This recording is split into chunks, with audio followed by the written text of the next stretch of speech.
of your questions. Okay. There's somebody over Usually there. just kind of sit on the stoop. Can we sit on the stoop? I can sit on a stoop. I've been doing that my whole life. All right. We've got a question over there. If it's for you because you're quiet. Are you on Spotify or SoundCloud or anything like that? I'm on Spotify. What's your name? Julien Baker with an E, like Julien. What's up? I just want to say that I went through something like really, really hard like the last year, and I listened to your music, and it like really helped me get through it. And you're just incredible, and someone I look up to, like Songwriting. Oh, that's incredible. Hearing that is why I continue to write songs and make music. Thank you for telling me that, and I'm proud of you for getting through the thing. You don't have to stick with us, but step is one. There and then there and then Do you play any instruments that aren't guitar? I play piano and banjo and mandolin and the lap steel. I play a lot of country folk instruments. I didn't know you did all that. Yeah, dude. I used to do bluegrass church down in Memphis. So I play all the bluegrass instruments and piano and bass sometimes. Wait, maybe? Are you on Apple Music? I'm probably on Apple Yeah. Music. You are. Yeah, she is. Thanks. I don't know what I'm on. We've got another one. What was your inspiration to become a musician? Well, that's hard. I've had many inspirations to become a musician, and a lot of them were just the bands that I listened to growing up, but in particular they were the kids making music in my local scene. The shows that I used to go to, like I used to go to house shows, and when I saw people that were my age and that were my peers that weren't necessarily famous, they were just doing music for the heck of it. That's when I started wanting to do music in public in front of other people instead of just in my bedroom, and it was awesome.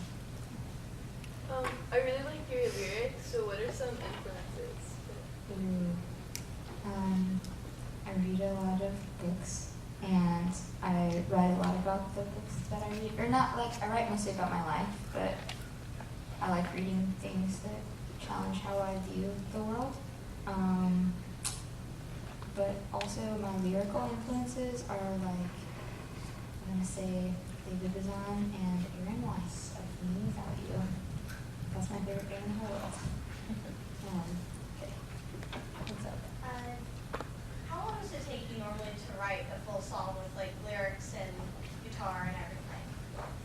Man, some songs happen in like an hour, and all of a sudden I'll think, I know exactly what I'm going to do, and it's going to be this chord progression, and I'll sit down and I'll write a song. And then sometimes I'll write like a bridge I really love, and then I'll try to like cram that bridge into like 6 other songs for like a month, and then I have to wait until it happens. So, but When you know, you know. yeah, when you know, you know. Yeah. As Rilke says, which is a very Julian phrase, as Rilke says, your job as an artist is being willing to wait for when inspiration comes and just observe and not try to force it, you know? Oh, cool. You got better ideas. If you haven't already, you feel like put your music on vinyl. I have, and that's the answer. Your first record is on vinyl. First record's on vinyl, second record's on vinyl, and the Star Killers is also on vinyl. Anywhere where not fun records are sold. And if you don't, where can you get it? Pardon me? Do you have your vinyl here, or if not, where can you get it? We forgot to tell her to bring merch. I didn't want to, it felt wrong for me to be like, give me your money, children. So yeah, since we just talked about capitalism, I don't know if the website YouTube to MP3 still works. It does. I use it all the time. Yep. So you can, if my manager would be pulling his hair out right now if he heard me telling you to just rip it from the internet. But also, Well, we were talking about Spotify and how things have changed. yeah. So, Now that streaming, like, you can get a Spotify free account, and then you can listen to music and artists will get that money, whereas if you used to download it illegally, they didn't get anything. Sort of, but now the way that I think artists make the most money, or the way that artists are able to support themselves, is through live shows and through like direct purchases of those live shows. So while the most like anti-capitalist thing is to say, steal my music, it's also really important, like whenever a local band comes through, I buy like one of all their things. Also, excuse me, the most anti-capitalist thing is not to say steal my music, because labor has value and it's important to pay people for their labor. That's the real value of it. So if you are, as a consumer, stealing from artists who are working, then you have become a capitalist pig. That's true. Or king. Wow. I love Sue because she's my friend that will call me a capitalist pig. No, I didn't call you a capitalist. You called me a capitalist pig. It's okay. You want to put that on yourself. No, but it's okay because I think a lot of people, they think that like the right thing to do is like Jean Valjean and Les Miserables, just like have it for free. There's no such thing. There's this phrase. There's no such thing as a free lunch because somebody has to pay for it. True. So if you have a friend in a struggling band, give them your money. But I'm not struggling, so take my thing for free. So, what's up? So like your lyrics are kind of like about personal topics. Have you always had courage to sing about that stuff? Sort of. Although I think I used to be a lot more veiled.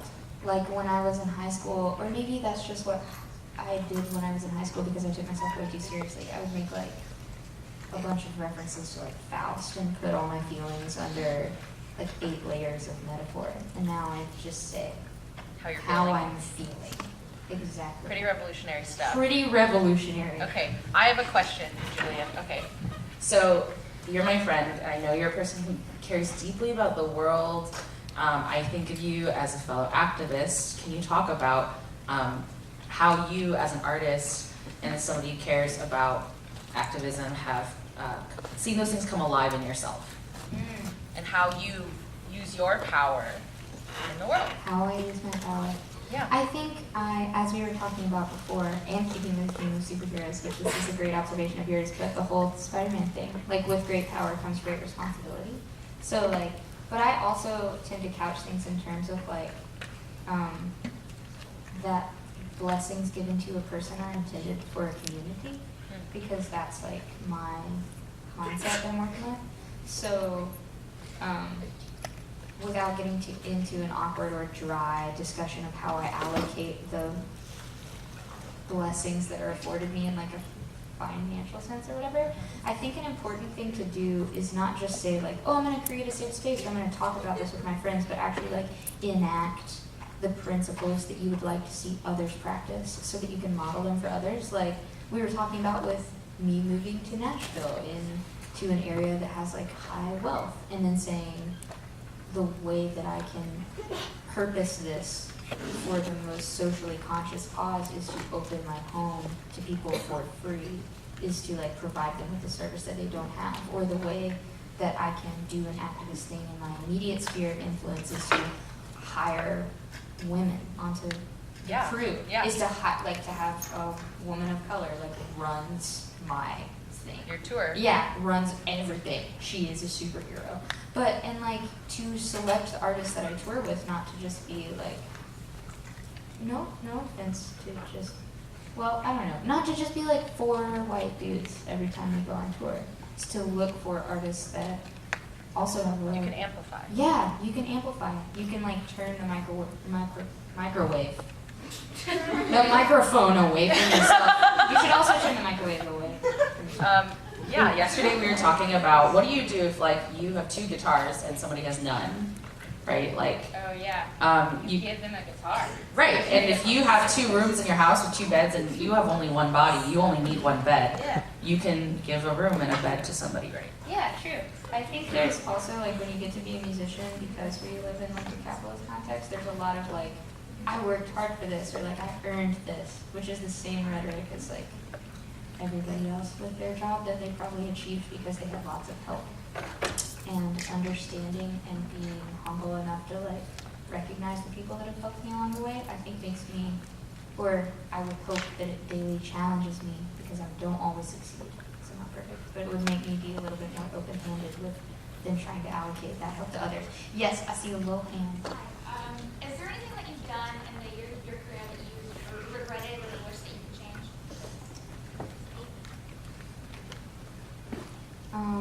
So the immediate things that come to mind are like bad shows. But there's no.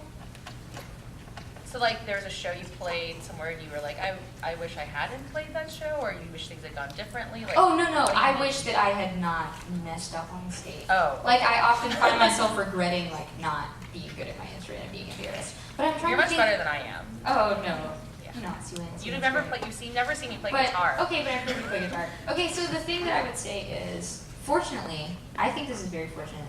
I don't have a ton of regrets as far as what I have done in my musical career, because I think the fear of doing something sketch to like achieve an ultimate ends of success has terrified me way more than failure. So even when I have made a bad call or lost money on a tour or given away something that I later thought should have kept that because it could have come in handy, I've still been like, the principle that I was after is what was more important to me than the minor discomfort of Right. not having a thing, or like, you know. I've also tried to like not give away a ton of control. Yeah, what does that look like for you as somebody who came from like a punk hardcore scene that was super just like sleep on the floor to, you know, playing bigger venues and getting press coverage? How has that affected you? You have to be conscientious of it, because I think that there are a lot of people, and also probably for me, and this is something I have to daily work against and not think that I'm immune to, is that it will go to your head. And I think the two things that I try to really police about myself is not becoming jaded and not becoming entitled. So not to think that like I deserve more than another person just because of what privilege I have landed myself into, and also not failing to appreciate the beauty in just the things that I already have. But also I think with like, you know, signing to a label or working with a booking agent, I think it's important not to put yourself in a mental position where you believe that you are dependent upon them for worth. Because it's true that they have offered me opportunities where I would not be as successful as I am if they did not book me on these shows. I would not be in front of 1,000 people, I'd be in front of maybe 100, maybe. But understanding that whether I'm in front of 1,000 people, 100 people, 10 people, that, like, my worth is not predicated on that, and therefore that frees me to not be dependent upon them. And I can just be appreciative of them, and then I cannot like turn over all the control of my life, which is super important. They have, like, those people have a definition of what success in your career is going to look like, and you have to have your own definitions for yourself of what success looks like for you, no matter what you do. So I'm going to ask you one last question, Okay. and then we're going to dismiss to workshops. And y'all can come up and, you know, we can take a picture together, all of that stuff. Yeah. We will take a group photo. My last question is, if you weren't making music and touring, what would you be doing? I would either teach English at the high school. Who wooed for English? What's up?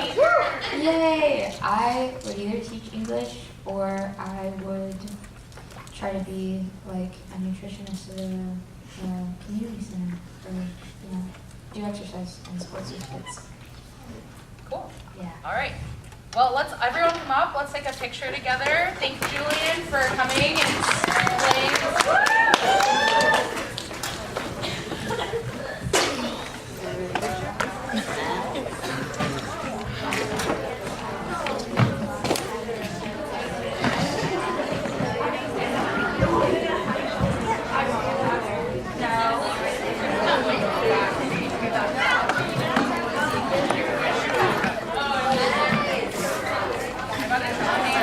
Like that.